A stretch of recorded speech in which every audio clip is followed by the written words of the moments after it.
everybody, welcome to the Waldock Way. I'm Jessica, and today's video is going to be a look inside our new Tuck Everlasting novel study. The only required resource for this novel study is going to be whatever version you prefer of the story Tuck Everlasting. So you can get it from your library, you can buy the book, you can read it on ebook, or you can listen to the audio version of it. You just need some way to be able to enjoy the story of Tuck Everlasting.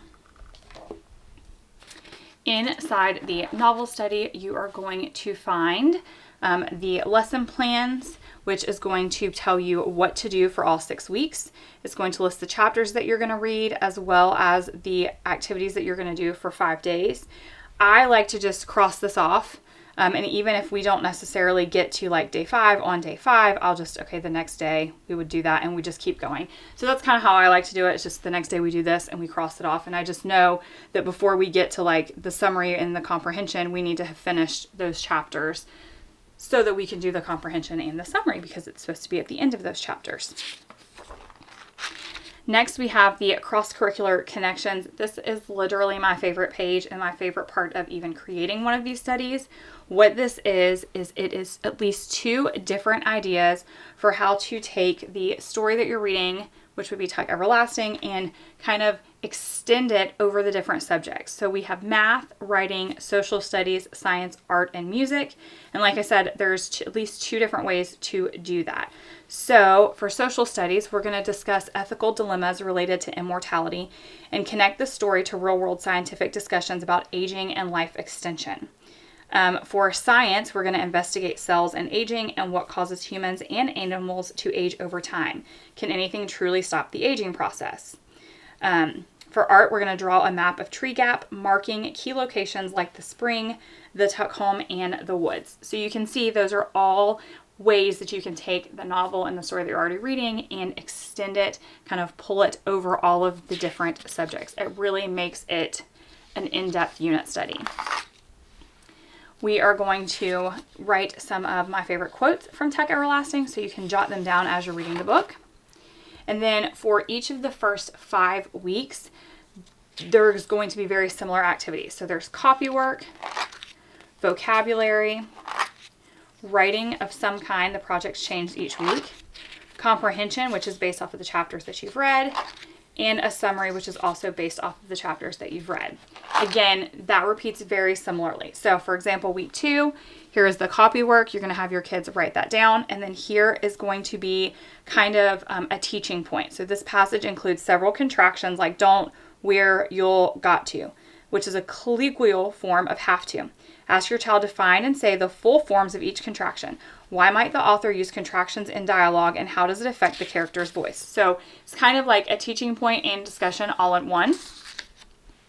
For vocabulary, the way they're going to do that is going to change each week. Sometimes it's matching, sometimes it's fill in the blank, sometimes it is writing the definition from a dictionary, so they're getting some dictionary work in.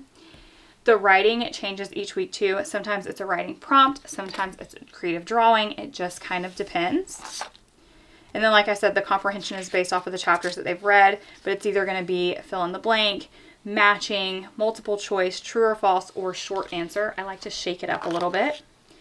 And then the summary that they're going to do at the end of the week is drawing a picture of what those chapters represent and answering a few questions. After 5 weeks, week 5 is my favorite because they're going to learn to write a sonnet. Anyway, after 5 weeks, you get into some fun activities like a word search and a crossword. And then you get into the literary kind of analysis of it. So we're going to reimagine the cover of Tuck Everlasting.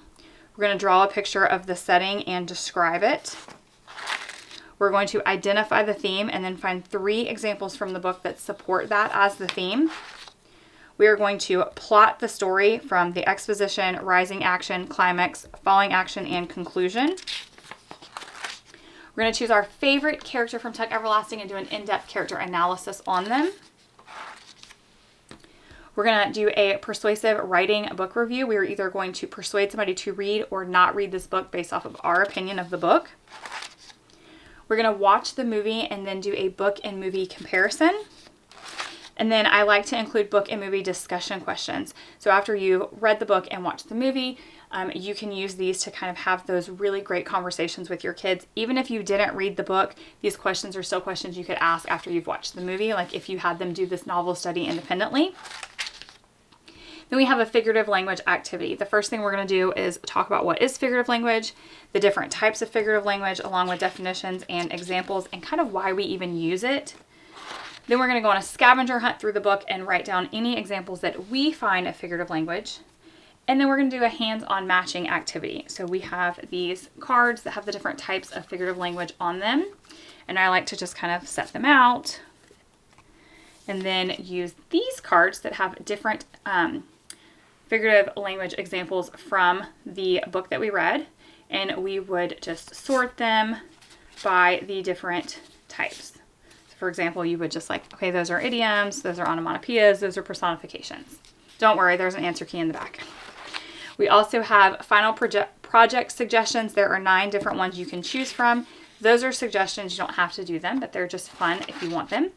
And then, like I said, those answer keys for all of the vocabulary, comprehension, word searches, crossword puzzles, and even that figurative language activity.